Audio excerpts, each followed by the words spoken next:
سفارت ترکیه در دوشنبه روز 29 ایول سال 2024 در صفحه‌اش در فیسبوک خبر داد که از 5 آگوست سال جاری در خود سفارت قبول درخواست‌ها برای گرفتن ویزا یا روابط سفر به ترکیه پرقط کرده می شوند و سفارت از 5 آگوست دیگر به طور مستقیم درخواست‌ها برای دریافت روابط را قبول نمی کند.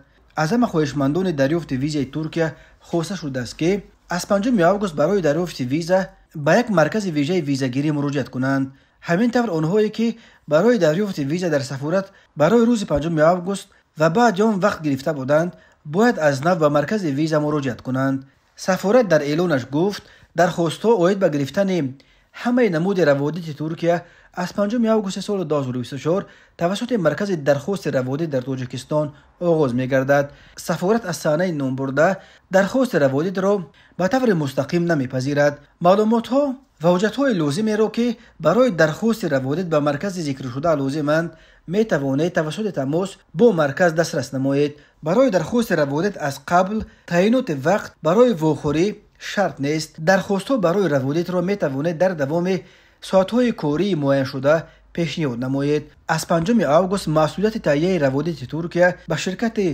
ABC Ltd واگذار کرده شد. سراغ مرکز تجارتی سزیدانیه واقع در کوچه عینی 48 بنوی به اوشیونه دویم. ریچه کاری مرکز درخواست روابط دوشنبه جمعه از ساعت 9:00 دقیقه تا 17:00 دقیقه. نرخ ویزا برای شهروندان تاجیکستان برای سفر یک کرته به ترکیه $60 و برای سفرهای بسیار کرته $190 مقرر کرده شده است.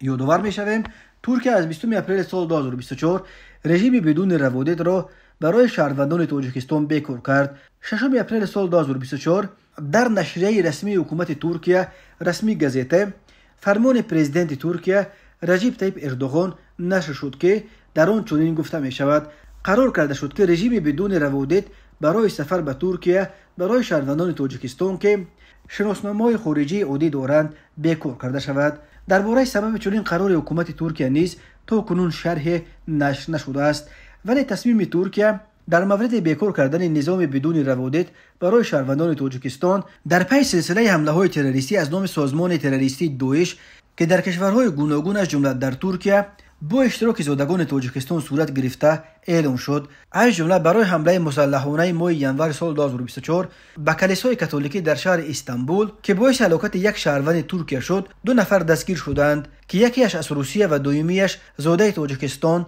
امیرجان خالقوف بود.